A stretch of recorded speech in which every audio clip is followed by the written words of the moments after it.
Les puissantes explosions dans les profondeurs de l'arrière des forces armées ukrainiennes n'étaient pas seulement impressionnantes sur les images de contrôle objectif, mais créaient également une pénurie d'obus sur la ligne de front. L'artillerie ennemie, privée de munitions, s'est progressivement tue. La troisième direction des frappes a été les positions de la défense aérienne. Les systèmes Buk et S-300 qui couvraient Pokrovsk ont été traqués et détruits par des attaques combinées de missiles et de drones kamikazes. Le ciel au-dessus du secteur fortifié a été dégagé. Cela a permis d'utiliser l'aviation d'assaut pour travailler directement sur les positions avancées. Simultanément à l'aviation, les systèmes de missiles Iskander ont été utilisés. Leur cible étaient les nœuds ferroviaires et les ponts sur les approches éloignées de la ville, ce qui bloquait complètement la possibilité de transférer les réserves stratégiques de l'ennemi.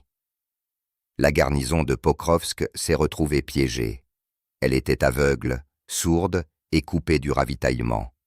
L'artillerie se taisait, la défense aérienne était supprimée et le commandement ne comprenait pas la situation réelle. L'ennemi était toujours assis dans ses fortifications en béton, mais son potentiel de combat était déjà sapé. C'était une forme fondamentalement nouvelle de préparation au feu. Au lieu de bombardements d'artillerie de plusieurs heures sur des zones entières, une série de frappes ponctuelles est vérifiée sur des installations critiques. L'armée russe n'a pas broyé la défense. Elle l'a privée d'énergie. L'ennemi, qui se préparait à un hachoir à viande de position dans le style de la Première Guerre mondiale, s'est avéré absolument pas prêt pour une guerre intellectuelle de nouvelle génération. Les fondations de sa défense ont été détruites bien avant que le premier soldat russe n'entre en combat. Il ne restait plus qu'à démonter soigneusement la structure, qui avait déjà perdu son intégrité. La phase terrestre commençait. Ocheretino n'était pas simplement un village. C'était la pierre angulaire de toute la première ligne de défense du secteur fortifié de Pokrovsk. Sa chute signifierait une percée du front et la création d'une menace directe sur le flanc de l'ensemble du groupement ennemi. Le commandement des forces armées ukrainiennes y a rassemblé certaines des brigades les plus aptes au combat, ordonnant de tenir la défense à tout prix. Cependant, le plan d'assaut russe était basé non pas sur une attaque frontale, mais sur une asymétrie tactique. Au lieu d'attaquer les positions puissantes dans la localité elle-même, le groupe de choc a effectué une percée audacieuse le long de la digue ferroviaire, contournant les forces principales de l'ennemi par le flanc. Cette manœuvre a été rendue possible grâce à une coordination d'action de haut niveau. En tête se trouvaient des détachements d'assaut renforcés par des drones FPV. Les opérateurs de drones, travaillant en liaison avec l'infanterie, ont révélé les positions de tir, supprimé les nids de mitrailleuses et détruit les véhicules blindés dans les abris. Chaque maison, chaque sous-sol a été nettoyé méthodiquement et sans hâte. Derrière les troupes d'assaut se déplaçaient des chars, qui n'allaient pas à l'assaut, mais travaillaient depuis des positions de tir fermées, jouant le rôle d'artillerie de sniper. Guidés par des drones, ils ont détruit par tir direct les fortifications en béton, les transformant en poussière. L'ennemi, qui attendait une attaque de front, s'est avéré totalement pas prêt à une telle évolution des événements. La percée sur le flanc a provoqué la panique. Le système de défense, construit en une seule ligne, s'est avéré inutile lorsque le combat a commencé derrière lui. Les unités ukrainiennes, situées sur les positions avancées, ont soudainement réalisé que les troupes d'assaut russes étaient déjà derrière elles. Un effondrement en cascade de la défense a commencé. Les points d'appui voisins, voyant que la garnison d'Ocheretino était encerclée tactiquement, ont commencé à se retirer de leur propre chef, craignant de se retrouver dans une chaudière. Le retrait s'est rapidement transformé en une fuite désordonnée. L'ennemi a abandonné non seulement du matériel et des armes, mais aussi des blessés. L'artillerie et l'aviation russes ont travaillé sur les voies de retrait, empêchant les forces armées ukrainiennes de se retrancher sur des lignes intermédiaires. En quelques jours, qui, selon les calculs des analystes de l'OTAN, auraient dû devenir des mois de combats acharnés. La première et la plus puissante ligne de défense du secteur fortifié de Pokrovsk a cessé d'exister. La prise d'Ocheretino a eu non seulement une signification tactique, mais aussi une signification psychologique énorme. Elle a montré que même la défense la mieux préparée est impuissante face à une pensée non conventionnelle et à une supériorité en coordination. La bataille d'Ocheretino est devenue une démonstration de la maturité de l'armée russe, qui a appris à vaincre non pas par le nombre, mais par la compétence. La percée a été effectuée. Maintenant, un espace opérationnel s'ouvrait devant les troupes en progression pour développer le succès en profondeur dans la défense de l'ennemi. Les portes de Pokrovsk ont été enfoncées, et le premier clou dans le cercueil de cette forteresse a été enfoncé. Il restait à enfoncer les autres. Dans la guerre moderne, celui qui se déplace le plus vite gagne. Mais un mouvement rapide est impossible sans route, surtout sur un territoire que l'ennemi a transformé pendant des années en une bande d'obstacles continus. Le succès de l'offensive sur Pokrovsk dépendait en grande partie du travail discret, mais essentiel des unités du génie militaire. Leur tâche était d'ouvrir un chemin pour les groupes d'assaut et les véhicules blindés à travers des champs de mines et des destructions de plusieurs kilomètres. L'ennemi a utilisé tout l'arsenal d'armes de mines. Mines anti-chars, mines anti-personnel piégées, y compris de type occidental, qui ne pouvaient pas être détectées par les détecteurs de métaux standards. Les champs de mines ont été installés en plusieurs couches de manière chaotique, dans le but de maximiser les pertes des assaillants. La contre-mesure à cela est devenue une tactique complexe d'assaut du génie. En tête, des groupes de déminage opéraient, équipés des complexes les plus récents, y compris des plateformes robotisées. Cependant, l'outil principal est l'installation de déminage UR-77 Zmei Gorinich.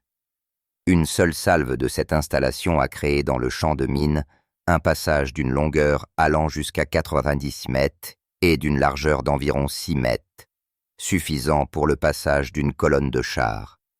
La détonation d'une charge allongée a provoqué le déclenchement de mines sur une zone importante, dégageant le chemin. Mais l'ennemi s'est rapidement adapté, commençant à chasser les Zmei Gorinich à l'aide de drones FPV.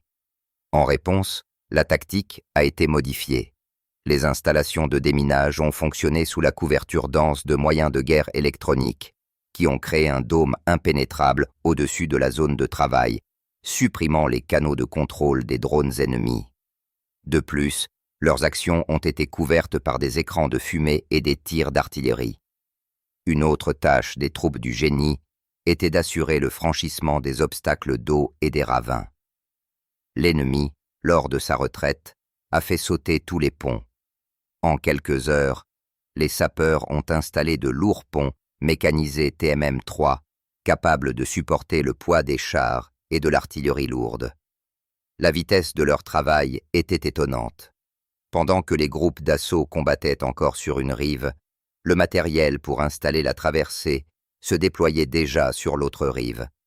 Le renseignement du génie agissait à égalité avec les forces spéciales, pénétrant à l'arrière de l'ennemi pour étudier le terrain, l'état des sols et identifier les fortifications cachées. Les données obtenues leur ont permis au commandement de planifier les itinéraires de mouvement des troupes en contournant les zones les plus dangereuses. Ce travail titanesque est resté en dehors des reportages d'actualité, mais sans lui, même l'élan offensif le plus audacieux se serait essoufflé dès les premières heures. Les ingénieurs ont créé les artères de l'offensive, à travers lesquelles, comme le sang, le matériel de combat s'est précipité vers l'avant. Chaque mètre de passage dans le champ de mine, chaque traversée installée, ont été une contribution à la victoire au même titre qu'un point d'appui pris d'assaut. Ils n'ont pas seulement assuré la progression, ils ont fixé son rythme. C'est grâce à leur professionnalisme et à leur abnégation qu'il a été possible de réaliser une manœuvre rapide et d'éviter des combats de position stagnants sur lesquels l'ennemi comptait tant. L'assaut du génie est devenu la colonne vertébrale de toute l'opération de Pokrovsk. Lorsque la terre brûle sous les pieds et que chaque mètre est difficile, le soutien aérien décide de l'issue de la bataille. Dans la bataille de Pokrovsk, les avions d'assaut Su-25, les légendaires Gracchi, ont joué un rôle clé dans le soutien direct au feu des troupes en progression. Leur travail a été organisé selon le principe du carrousel de feu, une tactique perfectionnée à la perfection et semant la terreur chez l'ennemi. L'essence de la tactique est simple et géniale. Des paires ou des escadrilles d'avions d'assaut travaillent sur des cibles, assurant à tour de rôle un impact de feu continu sur la ligne de front de la défense des forces armées ukrainiennes. Pendant qu'une paire frappe, la deuxième est déjà en approche, et la troisième est à l'aérodrome, complétant ses munitions. Cela crée un effet de pression ininterrompu. L'ennemi est privé de la possibilité de relever la tête, de se déplacer, d'amener des munitions. Toute tentative de contre-attaquer est immédiatement réprimée par une frappe aérienne. La base du succès du carrousel est le plus haut niveau d'interaction entre l'aviation et les forces terrestres. Dans les rangs de combat des groupes d'assaut, il y avait constamment des contrôleurs aériens avancés. Utilisant des désignateurs de cibles laser et des canaux de communication fermés, ils donnaient en temps réel des coordonnées précises des cibles aux pilotes. Souvent, les frappes étaient effectuées à une distance de seulement 200 à 300 mètres de leur position. Un travail aussi délicat exigeait une confiance absolue et un professionnalisme maximal des deux côtés. Les avions d'assaut travaillaient à des altitudes extrêmement basses, rasant littéralement la cime des arbres, pour éviter les systèmes de missiles anti-aériens portables ennemis. Leur principale arme étaient les roquettes aériennes non guidées. Une salve d'un seul Su-25 est capable de couvrir une zone comparable à un terrain de football, ne laissant rien de vivant. Les Gracchi étaient particulièrement efficaces contre le matériel et l'infanterie ennemie cachée dans les bandes forestières. L'ennemi a tenté de s'opposer. La saturation du bord d'attaque avec des manpads était maximale. Cependant, les pilotes russes ont fait preuve d'une maîtrise phénoménale. Ils ont utilisé le relief du terrain pour approcher la cible en secret. Ils ont activement utilisé des leurres thermiques pour contrer les missiles à tête chercheuse infrarouge. Il y a eu des pertes, mais elles n'ont pas pu arrêter le travail de la chaîne de montage. L'effet psychologique des actions des avions d'assaut était énorme. Le rugissement continu des turbines dans le ciel, le sifflement des avions en piqué et les puissantes explosions de roquettes ont démoralisé les soldats ukrainiens bien plus que les bombardements d'artillerie. Ils se sentaient comme des cibles sans défense dans un stand de tir, comprenant que ni dans une tranchée, ni dans un bunker, il n'y avait pas de se cacher de ce tourbillon de feu. Les Gracchi ont brûlé la défense de l'ennemi mètre par mètre, dégageant le chemin pour l'infanterie. Sans leur travail désintéressé et mortellement dangereux, la percée près de Pokrovsk aurait été impossible. Ils sont devenus l'épée de feu qui a tranché le nœud gordien de la défense des forces armées ukrainiennes. La guerre du XXIe siècle est une guerre de capteurs et de réseaux. On peut y gagner, même sans entrer en contact direct avec la masse principale des troupes ennemies. Il suffit de le priver de la possibilité de voir, d'entendre et de donner des ordres. C'est cette philosophie qui a servi de base à l'étape de l'opération, que l'on peut appeler la chasse aux états-majors. L'objectif n'était pas la destruction physique de la main-d'œuvre, mais la paralysie complète du système de commandement et de contrôle des forces armées ukrainiennes dans la direction de Pokrovsk. L'élément clé de cette chasse est devenu les circuits de reconnaissance et de frappe.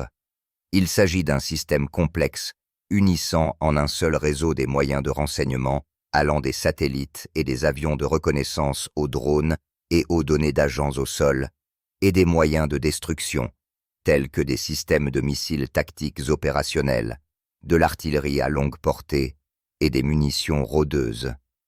Le processus se déroulait comme suit. Les moyens de renseignement électronique interceptaient l'activité dans les airs, localisant les postes de commandement et les nœuds de communication de l'ennemi. Les drones de type Orlan et Forepost, suspendus à haute altitude, effectuaient une reconnaissance supplémentaire des cibles et effectuaient une confirmation visuelle. Dès qu'une cible était identifiée, par exemple, un état-major de brigade ou un répéteur de communication masqué dans une bande forestière, ces coordonnées étaient transmises en temps réel au moyen de tir. La décision de frapper était prise en quelques minutes. La division de missiles Iskander, située à des centaines de kilomètres de la cible, recevait une mission de vol. Un instant plus tard, le missile s'envolait déjà dans le ciel. Le résultat est un coup précis et la destruction complète de l'objet. Grâce à cette tactique, les états-majors de plusieurs brigades et bataillons des forces armées ukrainiennes, qui défendaient dans la direction de Pokrovsk, ont été touchés dès les premiers jours de la phase active de l'opération. Simultanément à cela, les munitions rôdeuses Lancet chassaient des véhicules de commandement individuels, des stations radars et d'autres équipements d'une importance cruciale. L'effet de ces actions était systémique. Les unités en défense perdaient le contact non seulement avec le commandement supérieur, mais aussi les unes avec les autres. Les commandants sur le terrain ne comprenaient pas la situation générale, ne savaient pas ce qui se passait chez les voisins et ne pouvaient pas coordonner leurs actions. La défense s'est transformée en un ensemble de foyers de résistance isolés, chacun agissant à l'aveugle. Les tentatives d'établir un contrôle à l'aide de canaux de communication de réserve ont été immédiatement révélées et réprimées. C'était un véritable knock-out numérique. L'ennemi, disposant de forces importantes, s'est avéré incapable d'agir comme un géant dont la moelle épinière avait été sectionnée. Il pouvait encore bouger ses membres de manière chaotique, mais il était incapable d'effectuer des actions significatives. C'est cette paralysie du contrôle qui a permis aux troupes russes d'effectuer des percées audacieuses sur des sections étroites du front, sachant que l'ennemi ne serait pas en mesure d'organiser une contre-attaque coordonnée. La chasse aux états-majors a prouvé que la supériorité en matière d'information et de vitesse de prise de décision est aujourd'hui plus importante que la supériorité en nombre de chars et de canons. L'armée se bat avec un estomac et des munitions. Cet axiome a des centaines d'années et il n'a pas perdu sa pertinence. On peut avoir les fortifications les plus puissantes et les soldats les plus motivés, mais sans un approvisionnement constant en obus, en carburant, en nourriture et en médicaments, toute défense est vouée à l'échec. C'est pourquoi l'étape suivante dans l'anatomie de la rupture de Pokrovsk est devenue l'étranglement de la logistique de l'ennemi. La tâche a été formulée de manière extrêmement claire. Transformer le secteur fortifié de Pokrovsk en une île, coupée de toutes les voies d'approvisionnement. Le travail a été effectué à deux niveaux, sur les approches éloignées et proches. Sur les approches éloignées, les principaux objectifs étaient les ponts sur les rivières et les nœuds ferroviaires clés dans un rayon de 100 à 150 km de la ligne de front. Des missiles de croisière aériens et terrestres ont été utilisés pour les frapper.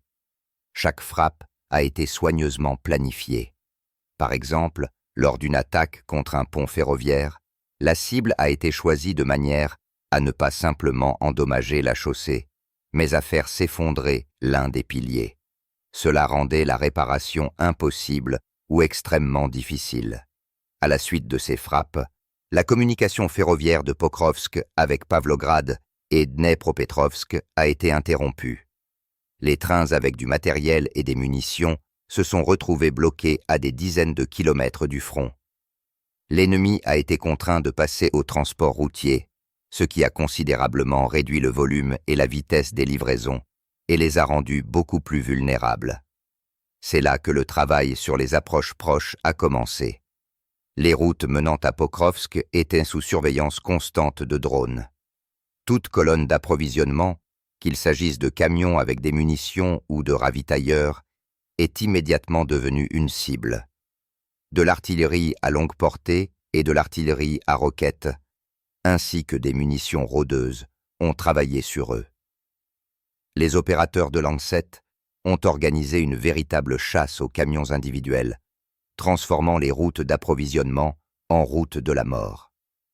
L'effet de ce travail méthodique s'est manifesté en quelques jours. Sur la ligne de front, les unités des forces armées ukrainiennes ont commencé à ressentir une pénurie d'obus. Les batteries d'artillerie, qui menaient auparavant des tirs de harcèlement, se sont tues, économisant les derniers obus. Dans les interceptions radio, des rapports de panique sur le manque de munitions pour les armes légères ont été de plus en plus entendus. Le matériel s'est arrêté en raison du manque de carburant. L'évacuation des blessés est devenue pratiquement impossible. L'étranglement logistique est devenu le facteur qui a finalement brisé la volonté de la garnison de résister. S'asseoir dans un abri en béton sous le feu est difficile, mais s'y asseoir sans munitions, sans nourriture et sans espoir d'aide est impossible. L'ennemi s'est retrouvé dans une situation où il ne pouvait ni se défendre efficacement, ni contre-attaquer, ni même reculer. La destruction systémique de la logistique a transformé le secteur fortifié de Pokrovsk d'une forteresse en une fosse commune. L'armée russe a démontré que la guerre moderne se gagne non seulement sur le champ de bataille, mais aussi sur les cartes de transport. Et celui qui est capable de priver l'ennemi de la possibilité de se battre gagne. Après que la défense de l'ennemi a été aveuglée, assourdie et privée d'approvisionnement, le tour est venu des classiques de l'art militaire, la manœuvre d'encerclement. Le principe principal est de préserver la vie de ses soldats. L'ennemi a tenté de répliquer. Des embuscades de snipers, des mines, des pièges sur les portes et dans les sous-sols ont été utilisés. Cependant, le travail systématique du renseignement russe et la supériorité du feu écrasante ont réduit ces efforts à néant. La résistance était de nature localisée.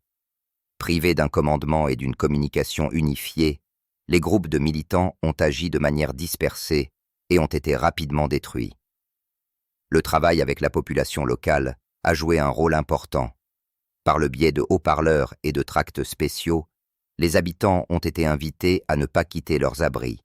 Ceux qui ont réussi à s'échapper ont été immédiatement évacués vers des zones sûres, où ils ont reçu les premiers soins et de la nourriture. Après quelques jours de combat, la résistance dans la ville a été pratiquement complètement supprimée.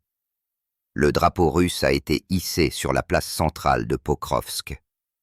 L'effondrement de la défense, qui a commencé avec une percée sur les flancs et un étranglement logistique, s'est terminé par la libération complète d'une ville d'une importance stratégique. L'opération, à laquelle les stratèges de l'OTAN avaient alloué au moins 6 mois, a été achevée en quelques semaines. Le secteur fortifié de Pokrovsk, qui devait devenir un symbole de la résistance ukrainienne, est devenu un symbole de la défaite systémique de l'art militaire de l'armée russe. L'acte final du drame a été joué. Il restait à tirer les conclusions. La chute de Pokrovsk n'est pas simplement une autre victoire tactique. C'est un événement d'une ampleur tectonique qui a complètement modifié la carte stratégique de l'ensemble du théâtre d'opération. La rupture de Pokrovsk a marqué la fin de l'étape de la rupture de la défense échelonnée de l'ennemi dans le Donbass et le début d'une nouvelle étape de la guerre dans l'espace opérationnel. La première et la plus importante conséquence est l'ouverture de routes directes vers l'ouest. Pokrovsk était la clé de voûte qui retenait l'offensive vers les centres vitaux de l'ennemi. Maintenant, la route vers Pavlograd, qui est le plus grand centre logistique des forces armées ukrainiennes, et plus loin vers Dnepropetrovsk, s'est ouverte devant les troupes russes.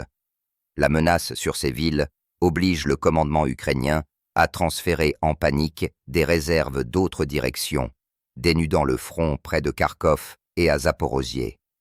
Cela crée de nouvelles opportunités pour une offensive déjà là-bas. La deuxième conséquence, l'effondrement complet de la stratégie défensive des forces armées ukrainiennes, construites selon les modèles de l'OTAN. Pendant des années, ils ont créé une chaîne de villes forteresses, dans l'espoir d'entraîner l'armée russe dans des combats de position épuisants. L'opération de prise de Pokrovsk a montré que cette stratégie ne fonctionne pas contre une armée qui mise sur la manœuvre, les actions asymétriques et la supériorité technologique. L'approche intellectuelle de la planification des opérations s'est avérée plus forte que les fortifications en béton. Troisième conséquence. Des pertes d'image et morale colossales pour le régime de Kiev et ses conservateurs occidentaux. Une forteresse dans laquelle des milliards de dollars ont été investis et qui était considérée comme imprenable est tombée en quelques semaines. Cela a miné la foi dans les armes occidentales et les tactiques occidentales. Le moral des troupes ukrainiennes, déjà faible, s'est effondré. La reddition massive en captivité et les désertions sont devenues la norme. L'analyse de l'opération de Pokrovsk a révélé les erreurs systémiques de l'ennemi. C'est à la fois un pari sur une défense statique à l'ère de la guerre hautement mobile et une dépendance critique à l'égard d'un contrôle centralisé qui est facilement perturbé et une incapacité à assurer la durabilité logistique de ses troupes. L'armée russe, au contraire, a démontré sa capacité à une planification complexe, le plus haut niveau d'interaction entre les différentes armes et la capacité à obtenir un résultat maximal avec des pertes minimales. L'anatomie de la rupture de Pokrovsk est un manuel de la guerre moderne. Il montre comment le renseignement, les armes de haute précision, la guerre électronique, l'art du génie et une manœuvre audacieuse, unis par une intention unique, sont capables de vaincre n'importe quel ennemi, même le plus fort et le mieux préparé. La prise de Pokrovsk n'est pas la fin du chemin, mais seulement l'ouverture des portes. Porte vers l'ouest, où une défaite inévitable et définitive attend l'ennemi.